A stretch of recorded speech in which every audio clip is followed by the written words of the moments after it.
Well, now that I have the financial expert sat beside me, let's delve into some financial matters right now. A friend in need is a friend indeed. But what happens when that friend needs a lot of money? Time to find out in another round of Would You Rather? Dun, dun, dun. Dun, dun, dun. Okay, so the scenario is Set the scene. A friend has asked to borrow 3,000 Rand from you. Now, Okay. that's a hefty It's not amount. small, it's not It's something overly that you, maybe big, it's but something it's that like, you've saved up. It's you know? significant. It's significant. Now, would you rather come up with an excuse and say no?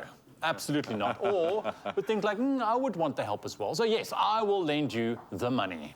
If I've got the money, takeaway here? If I've got the money, I'll do it. You think so? Yeah, no, I'm not. But the thing is, we were discussing this previously. I've kind of gotten to the point that if I can afford to give the money, I will give you the money without that expectation of return. With 3,000 Rand, you can kind of get away with. When we start knocking on bigger amounts, 20,000, 30,000, 40,000, that's more of an agreement, and it's a different understanding. Look, there's always this kind of general rule of thumb, I would say, that says never lend money to family or friends. Yeah. You know what I'm saying? Rather, if you can give the money. Yeah. You know, because I mean, a lot of you, I'm sure, have been hurt by this because you want to get your money back. But so rather, if you can give it. That's my opinion. But you're hardcore, so would you cook up an excuse and just say, no? Look, I love the fact what my dad did for me, you know, when I went to study a diploma in fitness or whatnot. He's like, I'll borrow you the money, I'll give it to you, but I'll make you sign something and say if you don't fulfill it, you don't go and work as a fitness professional, you pay me back. That's your dad drilling through the door right now I love to get it. it. He's He's here, he's like, knocking, he's coming. You're not a fitness professional. But it's a valuable lesson. For sure. You know what I'm saying? So, I love that. that's the point. But yeah, we want to ask you as well. What would you say?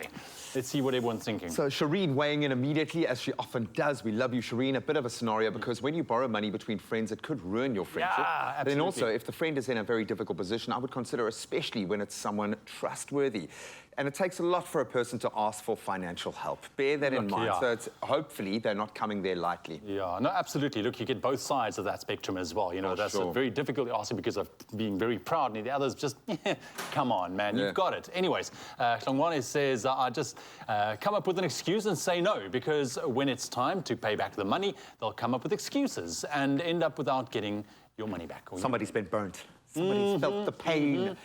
We can relate, man. Michelle van Rooyen saying, option A is I won't be able to help, but don't want to feel bad saying no. Oh, you put a whole different slant on this, but at least you're managing your own expectation there. But also, you would feel, especially if it's a close friend in need, not being able to help them is going to be heartbreaking. I get that. Absolutely. Zintle says, I have first-hand experience in that it's a huge aid for me. In fact, no beating about the bush, just straight up no, I don't want to do it. Yeah, and maybe that's the way you need to approach it. And I think often when a person is going through something like that, they need practicality. They don't need judgment. So if you can't help them, just explain why you can't help and leave it at that and see if you can help in other ways. Maybe it's a good way of reframing this. Because I know it is a very difficult thing on both sides of that coin, man.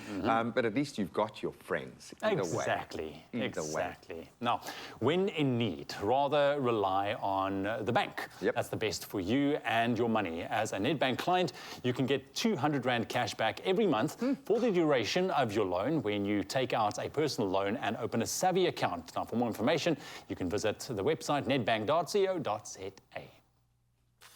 Join the bank that's best for your loan. Choose up to 200 Rand cashback monthly with a personal loan. Apply for a personal loan and a Savvy account today. Nedbank, see money differently.